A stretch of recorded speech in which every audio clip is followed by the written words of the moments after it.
Your Excellency, President-elect, colleagues, party leaders, governors present, what the good professor has not said is when I said he was a good man working for a bad man, he got so agitated.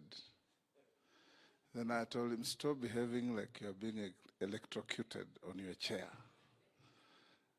He became even more agitated and was nearly thrown out of the house for disorder.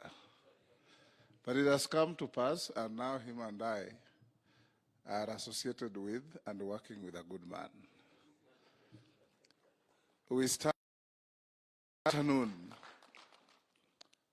to welcome our UDM brothers and sisters to a coalition of the free, a coalition with space, and a coalition where freedom of expression is sacrosanct. We formed this coalition because this country needed one. This country has gone through what my good old friend and classmate, Speaker Muturi, calls slave owner mentality. That people are actually owned by people, and their thinking is in a closet locked by people. You'll enjoy the freedom that one of my friends once said is like taking off gumboots at midday in the Sahara, and you feel how your feet will feel. We are here to welcome you and encourage you and say, you are not invitees, you are brothers and sisters, and we are now a family. And our president-elect has indicated very clearly that his election is a turning point in the history of the politics of Kenya. His election has actually shattered a devastating blow to politics of ethnicity and sectarian politics. Politics where people think that what they say becomes the law, and what they don't like becomes unlawful. Today, Kenyans are having a sigh of relief. You walk out there and you see everybody is exhibiting very rare happiness, even in the economic difficulties. And there comes, Your Excellency, the Shakespearean saying that uneasy is the head that wears the crown. The crown is now on your head, and you have to carry and solve the problems of Kenyans. We're going to work together as a team. This is the first time in the history of Kenya that a person seeking to be the president of Kenya went to every corner of the country and asked people, if you elect me, what do you want me to do for you? If you elect us, what is your expectation?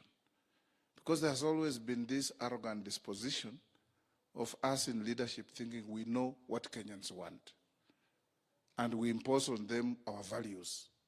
Now we are going into government knowing that a Mama Mboga in Kiambu and a Mama Mboga in Kitale have as much legitimate expectations and the right to tell us what they want as a bank manager in Nairobi. 2 days ago, Your Excellency, a CEO of a big corporation called me, and he called me on ordinary line. He has, for the last 2 years, never called me other than on WhatsApp. And I asked him, what's the problem? Today you're calling me on a different medium. He said, but the president-elect announced that sniffing on our phones is over. And now we are free to make calls without looking over our shoulder. If a person at that high is feeling that way, you can imagine the person who has been traumatized and tormented by the police feels. They now feel liberation is here. So, Your Excellency, as we move on to end, we want to encourage ourselves that we should not rest on the laurels of our victory, that we must, in fact, pay more attention to everything that we were told, and this big house called Kenya Kwanza will continue growing, and we want to tell our worthy competitors that you have absolutely no capacity in law, in fact, or under the Constitution to fetter anybody from associating with another. Kenyans fought for this Constitution and engraved in the Bill of Rights and the right to associate with whoever they want. People will make choices. If they are wrong choices, they are their choices. They are not yours. So don't lecture anybody about mundane provisions of the law that are inimical to inconsistency with the Constitution. We, as Kenya Kwanza, will uphold the Constitution, and we welcome everybody, even those who have been told that they can't leave. Just open the Constitution and ask them to show you where it says you can't associate with so-and-so. And we'll continue growing, but more importantly, we are happy that UDM, Governor Roba, my friend and my neighbor, thank you for thinking wisely, because you have not made a bad decision. This is a decision that will make a big difference. In this format, in this setup, you'll not look over your shoulder to greet somebody. You'll not look over your shoulder to whisper to somebody. And you'll not look over your shoulder to make a phone call. You'll live freely like we expect everybody to do. Thank you so much, Your Excellency. I take this opportunity to say congratulations for leading this pack to victory. Those who are shouting, don't be distracted, because the victory you have gotten with us is a victory deserved. You campaigned, you spoke, Kenyans listened to you, Kenyans appreciated what you said, and they were able to make a difference and choose between boys and men, girls and women. And here we are. Thank you.